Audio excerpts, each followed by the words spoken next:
Eric the Old Jarhead here. Welcome back to the channel. I've got a story for you today that I wanted to share, and it leads into what I'm going to show you. So first of all, let's go back in time a little bit. Back in 2010, I had been building our off-grid cabin for about a year, and I wanted to get our solar power all set up, hooked up, everything running. So I built a porch in front of the cabin, and I installed, I think it was 6 12-volt batteries at the time, and an inverter, charge controller, some solar panels, you know, the whole 9 yards. Life was good. Had power at the cabin. It was actually kind of cool. And the more research I did, the more I realized that one of the greatest challenges of having solar power at an off-grid cabin that you don't live in, because folks, that's actually something really important. If you don't live there, that means you're not keeping it warm. All batteries' capacity is reduced as temperatures go down. So for example, I think a lead acid battery at 0 degrees has only 50% of its overall battery capacity in terms of providing you power than it would at 70 degrees. Now on flooded batteries, the standard everyday battery you might find in your car, or the typical golf cart battery, which is what I was using, you really only want to use about 20% of their rated capacity. That means if you have a 100 amp hour battery, you only want to use about 20 amp hours of that power, okay? Now, bear with me, I am going to get to the point. So I realized that for what I was doing out at the cabin, in the winter, I was going to have to run my generator a lot, or I'd have to find a way to warm things up. Now, fast forward all the way to 2013. So here we are, it's 2013, and I take a job up where my cabin is, and I'm going to live in my cabin for at least the next year or possibly more. So I do a bunch of upgrades to the cabin, and I actually put in 4 more batteries. However, it was getting cold in the wintertime. And over the course of the next 3-4 years, I noticed that in the winter, when I was living there especially, I had to run my generator twice a day often. The batteries just didn't retain that much power. And if I got the porch warm where they were, it seemed to help, but I couldn't keep it warm. So batteries got cold, less power. Of course, you're abusing them more. So it's a recipe for disaster, okay? I replaced those batteries, and again, I worked really hard to keep those batteries doing well, but every winter it was a challenge. Even though I had 660 amp hours of battery power, that meant I could use about 132 amp hours. And truthfully, I never really used that much. Overnight, I might use anywhere from 45 to 70 plus amp hours of power, depending on the time of year. So winter, it was in the 70s, but that's it. However, they would lose their overall capacity by so much in the winter. In fact, the winter of 2013, 2014, we got down to 22 below zero. So those batteries got cold, folks. That meant I was abusing those batteries, and I needed to keep them warmer. So, to the point of this video, I went ahead and I made a PopCan solar heater. Now, do the PopCan solar heaters work? Absolutely, folks. They really do. It's quite amazing. Free heat. You want free heat? Well, let me show you what I did, and I got free heat. It was amazing.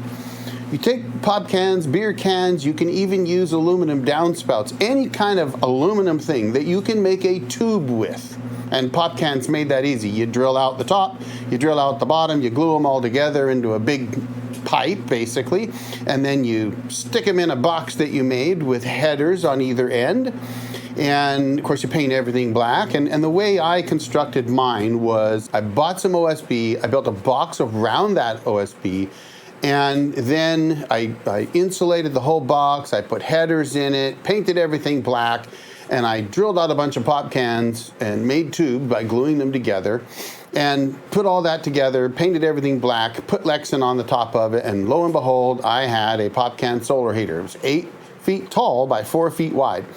And I was stunned at how well it worked. In one test, I recorded 199 degrees at the top of that solar panel, which was the exhaust coming out of it when it was freezing outside. Now, here's a test that I did. I think it got to 187 degrees. It was just one more test that I did. But even at 187, 190 degrees coming out of the top, that's pretty amazing, right? Well, let's keep going. Get to the point of today's video, right? Come on, Eric. Stop your yakking and get to the point. No, seriously. I want to preface today's video with why I'm doing it. So bear with me here a little bit, folks. So I've got this PopCan solar heater. It's working fantastic, except there was one issue. During the day, when the sun hit it, even if it was 20 degrees out or 10 degrees out, the sun would hit those black pop cans in that black box with that Lexan cover, and it would heat them up to 200 degrees, and that beautiful warm air would flow right into my porch. And it's just convection, right? Cold air comes in the bottom, hot air goes out the top. Except I put a fan in there. I put a bilge fan in it, and I put a switch in the PopCan solar heater so that when it hit 110 degrees, the circuit would kick on that bilge fan and it would draw that air through there like a hurricane. So it would really pump the air through it. And believe it or not, it worked fantastic. It was amazing. I would get like 2 solid hours of seriously good hot air production that would warm that porch up. And that porch didn't have an insulated, hardly anything. The floor wasn't insulated. I think the walls were, and I honestly don't think I ever got the roof insulated. But it would warm that porch up to 70 degrees. And that was working fantastic. And I left that whole setup, but I put a temperature logger in the porch. And one of the things I noticed was that I had a pretty significant drop at night. And I realized, after a little bit of testing, that what was going on was during the day, the pop cans would heat up from the sun, the heat would radiate up the heater, right? That's how hot air rises. The fan would draw that air out of there as soon as it hit 110 degrees, which it was already flowing, but once it hits 110, that fan would kick on and it would push all that air into the porch. Perfect. Get 70 degrees, life is good. When the sun went down, well, the hot air is mostly rising to the roof, which is where the outlet was for the PopCan solar heater. And, of course, that warm air started to go up the pipe, out to that PopCan solar heater, and cool down as it went down, what was now a very cold heater, right? I mean, sun goes down, it's 10 degrees out, drops to 0 or whatever, those pop cans all get really cold, and convection works in reverse. Hot air goes up, gets out there to the PopCan solar heater, and as it cools, it goes down, and guess what, folks? It blows right in the floor. So I'm getting all this warm air during the day, but I'm losing quite a bit of it overnight. Now, I didn't lose everything. So usually when I got out there, the porch was at least 10 to 15 degrees warmer than outside. You know, if it was dark and cloudy and you know, there hadn't been any solar production during the day, it still was about 10 degrees warmer in the porch than it was outside. And I used to just leave the porch door open as I was moving in, not the outside door, but the one that goes to the cabin, because it would help warm the cabin up too. But I decided I needed to stop that reverse flow. And after doing a bunch of research, I found a baffle.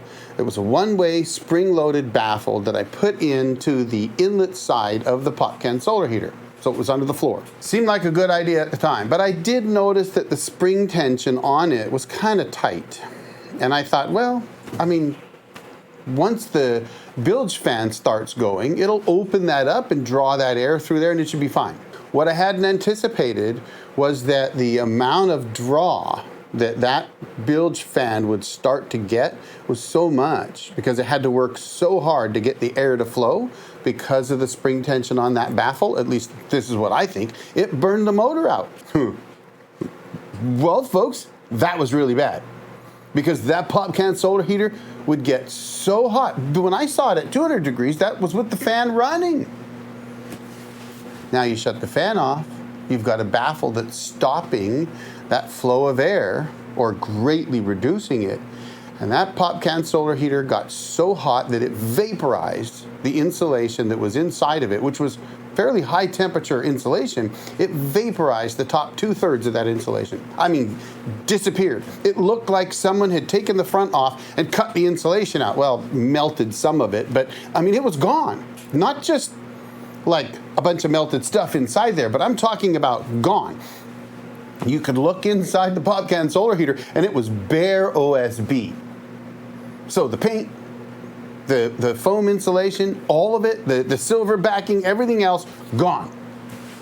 Disappeared. Now maybe stuff that didn't vaporize ended up on the floor of this thing behind the pop cans. I'm sure that's possible, but certainly up top, it's all gone, folks. So now we got a problem. So I pulled the baffle out to try to prevent, a fire, because I'm thinking, oh my God, I almost burnt my cabin down with a PopCan solar heater of all things. I pull that baffle out and I pull the fan out and just leave it alone. It actually still worked pretty well. Then I put some foam around the outside of it, kind of haphazardly tacked it on just to help keep some warmth in when it was working. And it generally did a reasonably good job of still keeping the porch very warm. But more recently, doing some testing, I saw that the air coming out the floor into the porch, that reverse flow, was at 40 degrees or between 20 and 30 degrees cooler than what the porch was at the time, because we had the door open and the wood stove going and the cabin was toasty warm and the porch was toasty warm. Not only was it about 40 degrees, but it was dropping still. I'm sure it was probably coming in below freezing, and it just, the thermometer I was using would take another half an hour to get to the right temperature. It's really slow. But that made me worry. And I thought, okay, so let's back up a little bit. Earlier in the year, I had replaced my lead acid batteries with LiFePO 4 batteries. That's lithium ferrous phosphate 4, I believe is what they are. And those are kind of the better kind of batteries you can get today, but it's a big investment. I spent $3,600 on these new LiFePO batteries. And folks, that's a lot of money, considered that it was like $1,200 for the lead acid batteries. So I have 3 times the money invested in my batteries now, which, by the way, that gave me a 360 amp hour battery bank versus my 660 amp hour bank before. However, the old battery bank I could only use 20% of, the new one I could use 100% of. Lots more usable power. So that $3,600 was absolutely worth it, except that the LiFePO 4 batteries don't like to be cold. Now, at the time, I'd read somewhere that LiFePO 4s, they wouldn't take a charge under, 20 degrees or 0 degrees or something like that. And then at one point I'd read that it was freezing in 20 degrees, and then I read minus 20, and oh my gosh, the numbers out there are crazy. So I finally, thinking about this more recently, and probably in a recent video you may have seen, I was thinking something, I need to check on this, because it's getting cold, and I had wanted to put these batteries in my super insulated back room, but that room wasn't ready yet.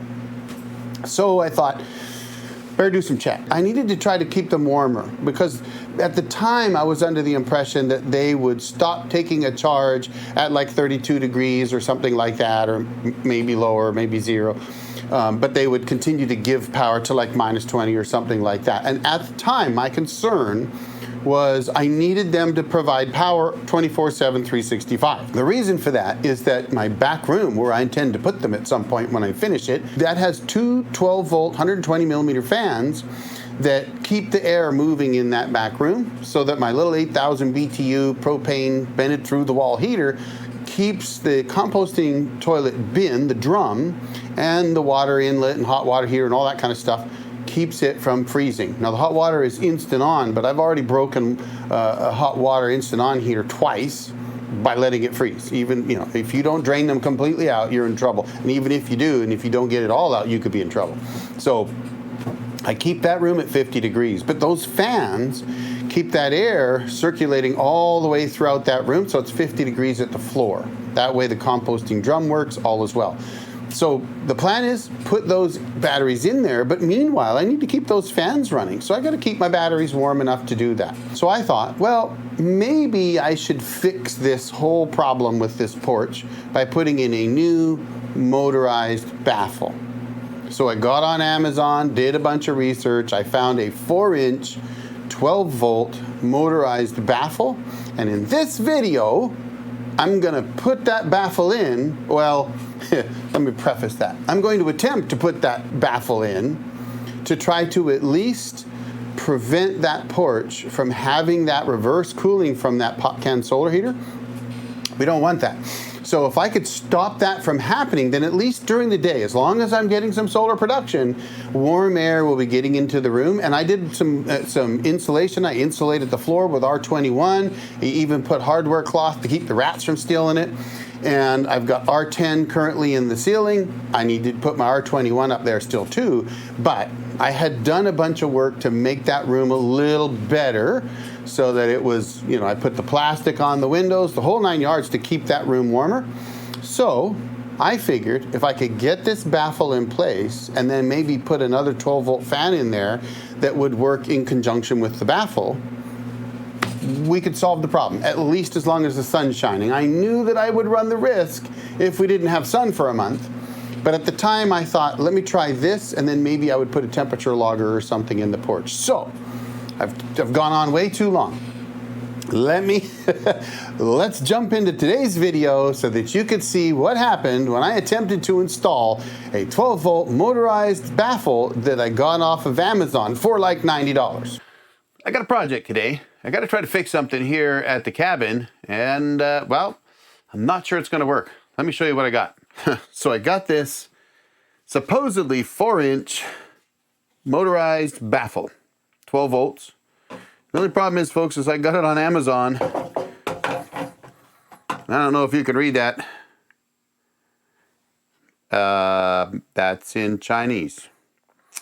I do see a plus sign that's in the center of this block here. So I have to assume one of those is negative and maybe so is the other one. I have no idea.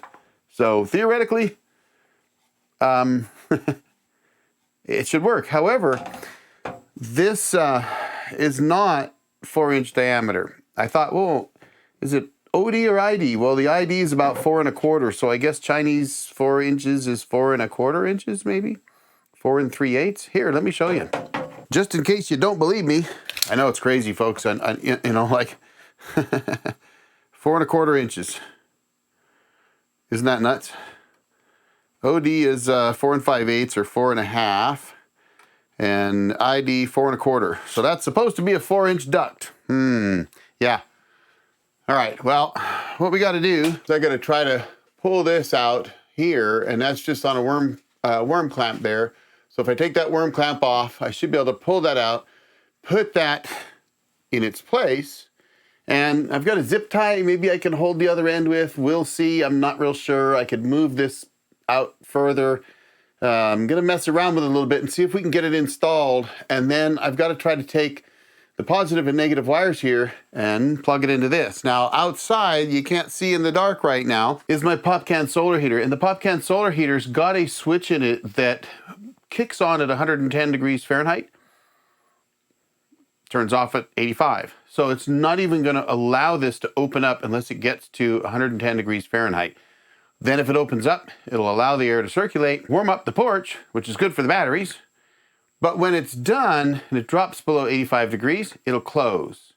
That'll stop the warm air in here from rising back up through the system, going outside, cooling down, and, well, coming in below there, I've actually shut it off by putting these boxes on here. Otherwise, there's a register right there. And at night, it comes up, the air comes up at about 40 degrees or colder. We don't want that. We want to keep this room warm. So without further ado, I'm going to get cracking and see if I can get this thing off and try to get this, well, figured out. See if I can take this square thing and put it in a round hole. I don't know. Wish me luck. Oh my God. It's not even close. It's not even close. This is 4-inch.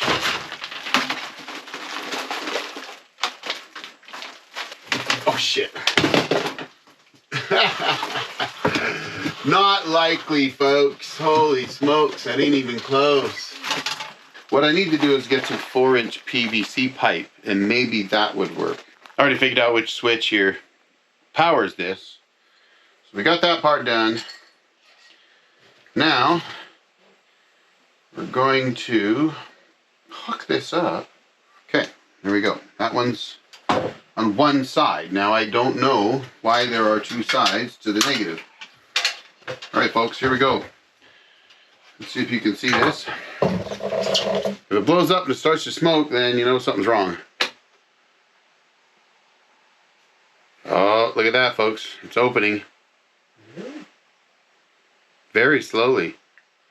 Look at that. And there it is. All right, now it's still at, oh, now it's closing. That it shouldn't do. Okay, so it opened and then it closed. That's kind of weird. Let's move that negative to the other side and see if on that side, when it powers up, it actually stays open. If it doesn't stay open under power, then it isn't doing us any favors, folks. Not at all. I don't know why it would open and then immediately close. That seems a really odd thing for it to do. Test number 2. Power on.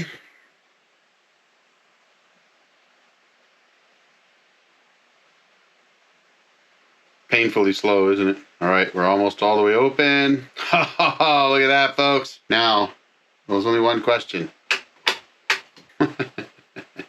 You would think that the way the circuit would work is it would open and then when the power dies, it would close. But the power's off right now. It didn't close. So the question becomes, what if we start it at open? Well, folks, this is going to be a short video. I'm not sure I figured this out, but I think I have an idea of what's going on. So on this motorized baffle, you've got positive here, negative here, and negative here. I believe you want both positives. Well, I don't know. Come on, Eric. If I brought 2 positives in here and ran a negative on one side or the other, that would be okay. In fact, if I were to bring that positive in off one of these switches that was permanent and then ran the negative from out there to the switch and engaged the negative here, what I could theoretically do is run the negative from here. So I'm going to have to take it home. I'm going to have to finish this another time. That's the way things go at the cabin, folks. It just happens that way sometimes. There's just no way of getting around it. So I think what we're going to do is I'm going to grab an old Jarhead's Bourbon 30 glass. I'm going to pour myself a Bourbon 30 and call it quits for the day. I'll drop another video right here for you to check out. Thanks for watching, folks. Y'all have a great day. The old Jarhead out.